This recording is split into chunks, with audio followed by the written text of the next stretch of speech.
ದೇವರ ಮಕ್ಕಳಾಗುವಂತೆ ನಿಮ್ಮ ಆತ್ಮಗಳನ್ನು ವಾಕ್ಯದಲ್ಲಿ ಬಲಪಡಿಸುವ ಅನುದಿನದ ಧ್ಯಾನ ನವೆಂಬರ್ 25. ಎಲ್.ಎನ್. ಜಿ. ವೈಟ್ ರವರ sons and daughters of god ಎಂಬ ಪುಸ್ತಕದ 330ನೇ ಪುಟ. ಶೀರ್ಷಿಕೆ: ನಿರಂತರವಾಗಿ ನಾವು ಯೇಸುವಿನ ಕಡೆಗೆ ನೋಡಬೇಕು. ಈ ದಿನದ ಸತ್ಯವೇದದ ವಾಕ್ಯ: ನಮ್ಮ ನಂಬಿಕೆಯನ್ನು ಹುಟ್ಟಿಸುವಾತನು, ಅದನ್ನು ಪೂರೈಸುವಾತನೂ ಆಗಿರುವ ಯೇಸುವಿನ ಮೇಲೆ ದೃಷ್ಟಿಯಿಟ್ಟು ನಮ್ಮ ಮುಂದೆ ಇಟ್ಟಿರುವ ಓಟವನ್ನು ತಾಳ್ಮೆಯಿಂದ ಓಡೋಣ. ಇಬ್ರಿಯರಿಗೆ 12ನೇ ಅಧ್ಯಾಯ 2ನೇ ವಚನ. ಕೆಲವು ದೊಡ್ಡ ಕೆಲಸಗಳನ್ನು ಮಾಡುವ ಸಾಮರ್ಥ್ಯವನ್ನು ಹೊಂದಿಕೊಂಡಿರದ ಕಾರಣ ಅನೇಕ ಯುವಕರು ಕ್ಷೋಭೆಗೊಳಗಾಗುತ್ತಾರೆ, ಸಿಡಿಮಿಡಿಗೊಳ್ಳುತ್ತಾರೆ.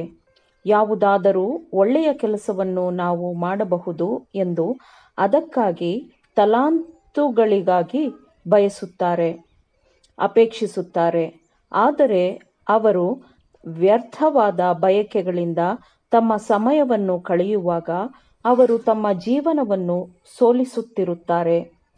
ತಮ್ಮ ಪಾದಗಳು ಯಾವ ಜೀವಕರವಾದ ಮಾರ್ಗದಲ್ಲಿ ಹೊಂದಿಕೊಂಡಿದೆಯೋ ಆ ಮಾರ್ಗದಲ್ಲಿ ಪ್ರೀತಿಯ ಕಾರ್ಯಗಳನ್ನು ಮಾಡುವುದರಲ್ಲಿ ಅಭಿವೃದ್ಧಿ ಹೊಂದಬೇಕು ಎಂದು ಬರುವ ಅವಕಾಶಗಳನ್ನು ಅವರು ಕಡೆಗಣಿಸುತ್ತಿರುತ್ತಾರೆ. ಓ, ನಿಮಗೆ ಸಮಾಧಾನವನ್ನುಂಟು ಮಾಡುವ ವಿಷಯಗಳನ್ನು ಈಗಲಾದರೂ ಪರಿಗಣಿಸಿರಿ ಮತ್ತು ನಿಮ್ಮ ಪ್ರೀತಿ, ಆಲೋಚನೆಗಳು, ನಿಮ್ಮ ಸಮಯ, ನಿಮ್ಮ ಸೇವೆ ಎಲ್ಲವನ್ನು ಕ್ರಿಸ್ತನಿಗೆ ಮೀಸಲಿಡಿರಿ. ನಿಮ್ಮ ಇಚ್ಛೆಯನ್ನು ತನ್ನ ಚಿತ್ತದೊಂದಿಗೆ ಸೇರಿಸಿಕೊಳ್ಳಲು ಸೈತಾನನು ತನ್ನ ಬಲಗಳನ್ನೆಲ್ಲ ಕೇಂದ್ರೀಕರಿಸುತ್ತಿದ್ದಾನೆ.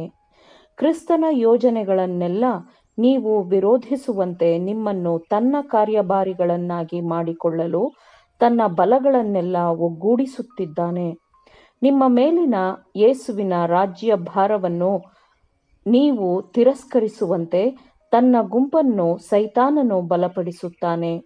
ದೇವರು ಲೋಕದ ಮೇಲೆ ಎಷ್ಟೋ ಪ್ರೀತಿಯನ್ನಿಟ್ಟು ತನ್ನ ಒಬ್ಬನೇ ಮಗನನ್ನು ಕೊಟ್ಟನು.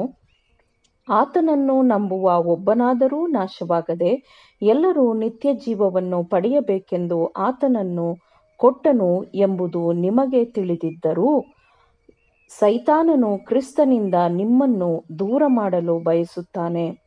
ನೀವು ಕ್ರಿಸ್ತನಿಂದ ದೂರವಾಗಿ ಇತರರನ್ನೂ ನೀವು ಕ್ರಿಸ್ತನಿಂದ ದೂರ ಮಾಡುವ ಕಾರ್ಯಭಾರಿಗಳಾಗಬೇಕು ಎಂದು ಸೈತಾನನು ಬಯಸುತ್ತಾನೆ. ಮತ್ತು ದೇವರ ಯೋಜನೆಗಳನ್ನು ಕೆಡಿಸಲು ಸೈತಾನನು ಬಯಸುತ್ತಾನೆ. ಆತನು ಸುಳ್ಳಿನ ತಂದೆಯಾಗಿದ್ದಾನೆ ಮತ್ತು ಅವನು ಸುಳ್ಳಿನ ಬಲೆಯನ್ನೇ ನೇಯ್ದು ಆ ಸುಳ್ಳಿನ ಬಲೆಯಿಂದಲೇ ನಿಮ್ಮನ್ನು ಬಂಧಿಸಿ ತನ್ನ ಸೇವೆಯಲ್ಲಿ ನಿಮ್ಮನ್ನು ಬಳಸಿಕೊಳ್ಳಲು ಬಯಸುತ್ತಾನೆ. ನೀವು ಹೆಚ್ಚು ಬುದ್ಧಿವಂತರೂ ಹೆಚ್ಚು ಆಕರ್ಷಕ ತಲಾಂತುಗಳನ್ನು ಹೊಂದಿದವರೂ ಆಗಿದ್ದರೆ ಸೈತಾನನು ನಿಮ್ಮ ತಲಾಂತುಗಳನ್ನು ತನ್ನ ಕಾಲಡಿಯಲ್ಲಿ ಹಾಕಬೇಕೆಂದು ಶ್ರದ್ಧೆಯಿಂದ ಶ್ರಮಿಸುತ್ತಾನೆ ಮತ್ತು ತನ್ನ ಕಪ್ಪು ಧ್ವಜದ ಕೆಳಗೆ ಇತರರನ್ನೂ ಸೇರಿಸಿಕೊಳ್ಳುವ ಸಾಧನೆಯನ್ನು ಸಾಧಿಸಲು ನಿಮ್ಮ ಸಹಾಯವನ್ನು ಆತನು ಪಡೆಯುತ್ತಾನೆ.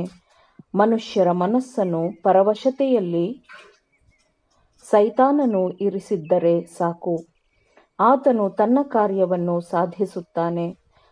ಸತ್ಯಕ್ಕೆ ವಿಧೇಯರಾಗದಂತೆ ನಿಮ್ಮನ್ನು ಯಾರು ಮರುಳುಗೊಳಿಸಿದರು ಎಂದು ಪೌಲನು ವಿಚಾರಿಸುತ್ತಾನೆ. ಸೈತಾನನು ಮರಳು ಮಾಡುವವನು ಮತ್ತು ಆತ್ಮವು ಕ್ರಿಸ್ತನನ್ನು ಹೊರಹಾಕಿ ತನ್ನನ್ನು ಹೃದಯದಲ್ಲಿ ಪ್ರತಿಷ್ಠಾಪಿಸಿಕೊಳ್ಳುವಂತೆ ಸೈತಾನನು ಮಾಡಿದ್ದಾನೆ. ದುಷ್ಟನಾದವನ ಪರವಶತೆಯಿಂದ ದೂರ ಬರಲು ಅದನ್ನು ತೊಡೆದುಹಾಕಲು ಪುತ್ರರೇ, ಪುತ್ರಿಯರೇ, ನಾನು ನಿಮ್ಮನ್ನು ಬೇಡಿಕೊಳ್ಳುತ್ತೇನೆ. ನಿಮ್ಮ ಆಶ್ರಯವಾಗಿರುವ ಯೇಸುವಿನ ಬಳಿಗೆ ಓಡಿಹೋಗಿ ಮತ್ತು ನಿತ್ಯ ಜೀವವನ್ನು ದೃಢವಾಗಿ ಹಿಡಿದುಕೊಳ್ಳಿರಿ. ನಿಮ್ಮ ನಂಬಿಕೆಯನ್ನು ಹುಟ್ಟಿಸುವಾತನು, ಅದನ್ನು ಪೂರೈಸುವಾತನೂ ಆಗಿರುವ ಯೇಸುವಿನ ಮೇಲೆ ದೃಷ್ಟಿಯಿಟ್ಟು ದೇವರ ಸಮೀಪದಲ್ಲೇ ಅನುದಿನವೂ ಇರಬೇಕೆಂದು ನೀವು ದೃಢ ನಿಶ್ಚಯದಿಂದಿರಿ. ಆಮೇನ್.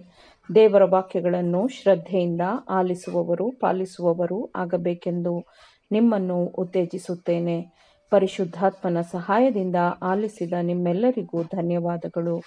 ಮತ್ತೆ ದೈನಂದಿನ ಧ್ಯಾನಕ್ಕಾಗಿ ನಾಳೆ ಸಂಧಿಸೋಣ. ಆಮೇನ್.